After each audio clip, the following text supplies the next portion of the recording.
नमस्ते बच्चों, आज हम इस क्लास में पाठ 2 जो हमने पढ़ा था सिर्फ एक दिन, उसके हम आज शब्दार्थ और अभ्यास प्रश्नों को करेंगे। तो आइए शुरू करते हैं शब्दार्थ से। कोफ्त, दुख या परेशानी, नितांत, बिल्कुल, तरफदारी, किसी का पक्ष लेना, भान यानी अनुमान, कौंधना यानी चमकना, आग्रह यानी निवेदन करना, नज़रअंदाज करना, अनदेखा करना, वक्तव्य, भाषण या कोई संदेश देना, व्यापक यानी फैला हुआ। अब हम इसके अभ्यास प्रश्न करेंगे। अभ्यास माला मौखिक प्रश्नों से शुरुआत करते हैं। प्रश्न क, एमी किस कक्षा में पढ़ती थी? पाठ की शुरू में ही हमने इस पर चर्चा की थी कि एमी तीसरी कक्षा में पढ़ती थी। आपको मेरे साथ ही साथ अपनी बुक में लिखते हुए चलना है। प्रश्न ख, एमी को चिढ़ाने वाला लड़का किस कक्षा का था? ये भी हमने पढ़ा था, 5वीं कक्षा में पढ़ता था वो लड़का।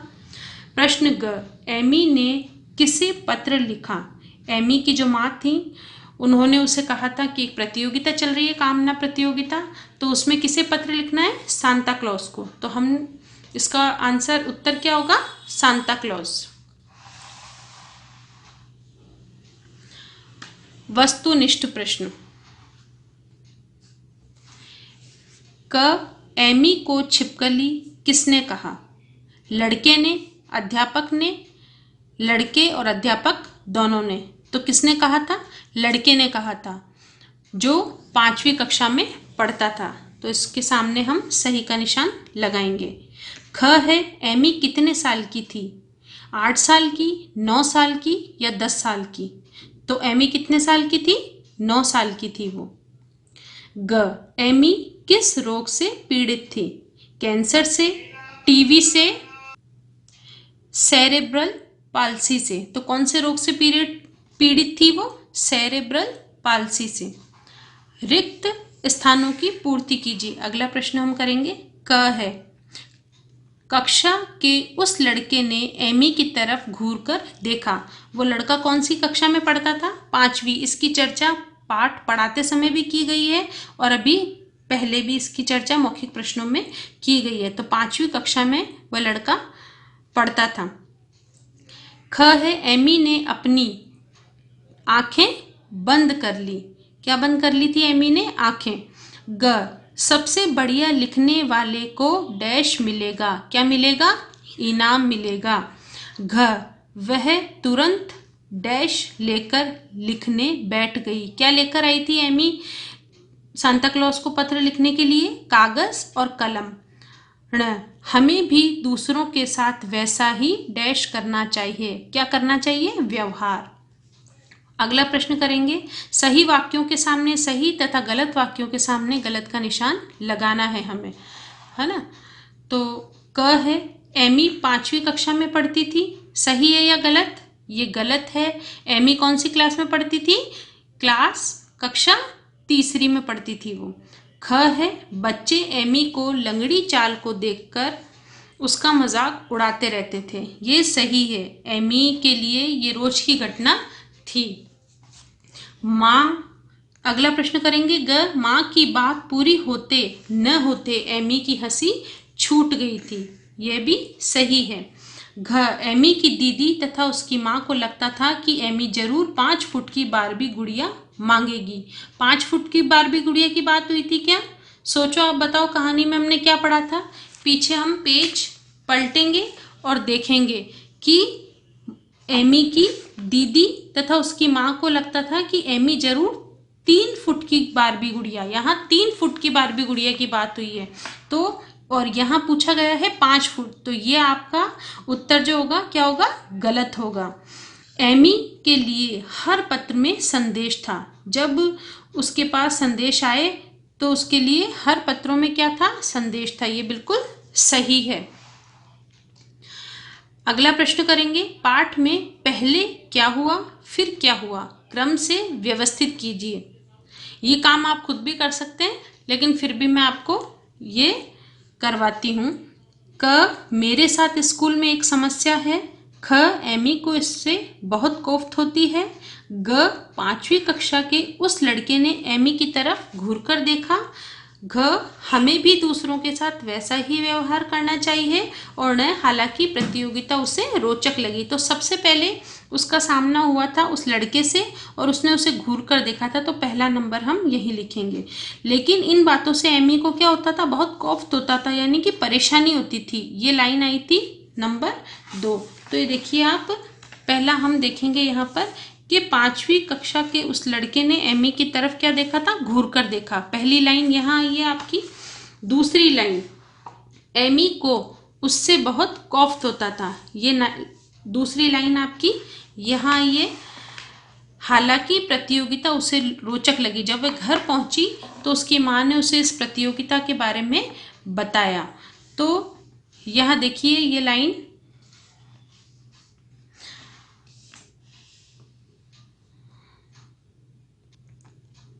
हालांकि प्रतियोगिता उसे रोचक लगी, ये है नंबर 3 पर। ये नंबर 3 पर है।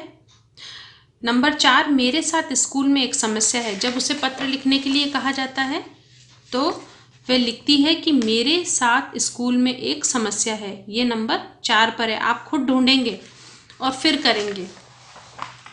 हमें भी दूसरों के साथ वैसा ही व्यवहार करना चाहिए। ये इस पाठ की आखिरी लाइन है। हमें भी दूसरों के साथ वैसा ही व्यवहार करना चाहिए। तो ये नंबर 5 है। यहाँ आपका ये प्रश्न भी पूरा हुआ। अर्थ ग्रहण संबंधी प्रश्न, पाठ्यांश पढ़कर पूछे गए प्रश्नों के उत्तर आपको यहाँ देना है। एमी की दीदी तथा उसकी माँ को लगता था कि एमी जरूर 3 फुट की बारबी गुड़िया मांगेगी, क्योंकि एमी जब भी उनके साथ डिपार्टमेंटल स्टोर जाती तब ललचाई आंखों से उसी गुड़िया को देखती रहती। एमी के पिता का मानना था कि शायद वे कार्टून बनाने वाली किताब मांगेगी, जिसे लाने के लिए वे अक्सर उनसे आग्रह किया करती थी। तो पहला प्रश्न है आपका, एमी की दीदी और माँ को क्या लगता था? तो इसका उत्तर होगा, एमी की दीदी तथा उसकी माँ को लगता था कि एमी जरूर 3 फीट की बारबी गुड़िया मांगेगी। आपका प्रश्न क यहाँ से यहाँ तक है। आप निशान लगाएंगे बच्चों मेरे साथ में। ख, एमी डिपार्टमेंटल स्टोर जाकर क्या देखती थी? ललचाई नजरों से क्या देखती थी? वो एक गुड़िया देखती थी। यह हो गया आपका प्रश्न ख। ग, एमी के पिता का क्या मानना था? एमी के पिता का मानना था कि शायद वह कार्टून बनाने वाली किताब मांगेगी। यह आपका उत्तर है ग। अब है आपका घ, उपर्युक्त पाठ्यांश में से अंग्रेजी शब्द छांट कर लिखिए। बताइए आप क्या क्या है, सोचिए। देखिए, हम सबसे पहले डिपार्टमेंटल स्टोर इसमें आया है और एक कार्टून आया है। ये आपके अंग्रेजी शब्द हैं जो कि इस पाठ में आए हैं। भाषा ज्ञान के प्रश्नों को हम देखेंगे आगे। पहला है आपका, निम्नलिखित शब्दों को वाक्य में प्रयोग करते हुए शब्दों के अर्थ का अंतर स्पष्ट करना है। क है आपका आयात। आयात और निर्यात, इन शब्दों को हमने सुना है। तो आयात मतलब खरीदना, तो आयात का मतलब होगा खरीदना। और आयत, आयत मतलब होता है, आयत आपने गणित में पढ़ा होगा, ज्यामितीय आकृति होती है आयत, जिसके आमने सामने की भुजा बराबर होती है, उसे हम आयत कहते हैं। तो इनका वाक्य में प्रयोग करना है, ये आप खुद करेंगे अपना काम। ये आपका होमवर्क है, गृह कार्य है, जिसकी चर्चा हम अगली वीडियो में जब भी होगा तब करेंगे। ख है अरी और अरी। अरी और अरी, अरी अर्थात शत्रु, और अरी जो हम स्त्रीलिंग को संबोधन करते हैं, स्त्रियों को संबोधित करते हैं कि अरी तू कहाँ चली, इस तरह से हम बोलते हैं ना। तो ये अरी तो होता है स्त्रियों को संबोधन करने के लिए, और ये अरी का मतलब है शत्रु। ये बोलने में एक जैसे हैं, लेकिन इनके अर्थ अलग अलग हैं और मात्राओं में भी अंतर है। ग है आपका दिन यानी कि दिवस, और दीन यानी कि निर्धन, गरीब।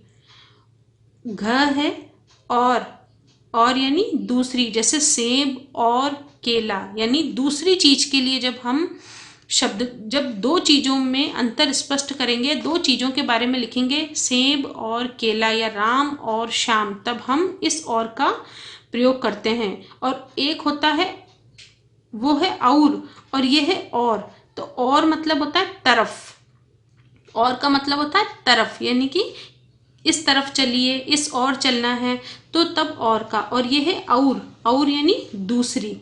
अब है आपका प्रश्न दूसरा, निम्नलिखित शब्दों के वचन बदलकर लिखना है।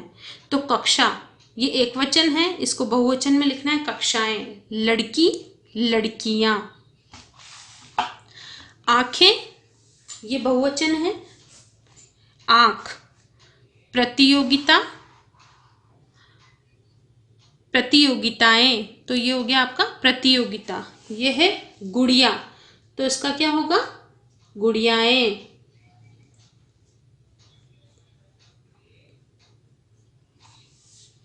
मुस्कान, मुस्कान का बहुवचन नहीं होता, मुस्कान ही होगा इसका। ये एक वचन, ये हर वचन में यही रहेगा।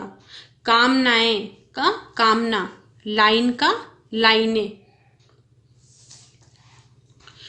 अगला प्रश्न करेंगे, निम्नलिखित मुहावरों के अर्थ लिखने हैं। कान भरना अर्थात चुगली करना। 9 तो 11 होना अर्थात भाग जाना। आंख दिखाना यानी डराना धमकाना। है घोड़े बेचकर सोना, घोड़े बेचकर सोना बहुत गहरी नींद में सोना। है उल्टी गंगा बहाना, प्रचलन के विपरीत कार्य करना, जो प्रचलन में नहीं है ना, जो काम जैसा होता आ रहा है उसको वैसा ना करके किसी और तरह से करना, तो प्रचलन के विपरीत कार्य करना। ईद का चांद होना यानी कि बहुत कम दिखाई देना। हम कहते हैं कई बार, कोई व्यक्ति जब हमें बहुत दिनों में दिखता है तो अरे कहाँ हो, बहुत ईद के चांद हो रहे हो, तो यानी कि वह व्यक्ति हमें बहुत कम दिखाई दे रहा है। ईद का चांद कभी कभी दिखता है ना, इसीलिए। अगला प्रश्न करेंगे, निम्नलिखित विलोम शब्दों का सही मिलान हमें करना है। छोटी, छोटी का बड़ी, ये आप सभी जानते होंगे। अपना, पराया। अच्छी, बुरी। उम्मीद, ना उम्मीद। निश्चय, अनिश्चय। वृद्ध, युवा। शुभ और अशुभ। यहाँ आपके सारे अभ्यास प्रश्न समाप्त होते हैं। मैं आशा करती हूँ कि आप सभी ने मेरे साथ साथ इन प्रश्नों को, इन अभ्यास प्रश्नों को ध्यान से सुना, समझा और लिखा होगा। इसी के साथ ये क्लास मैं यहीं समाप्त करती हूँ, इस क्लास को मैं यहीं विराम देती हूँ, और तब तक के लिए घर पर स्वस्थ रहें, सुरक्षित रहें और पढ़ते रहें। तब तक के लिए धन्यवाद।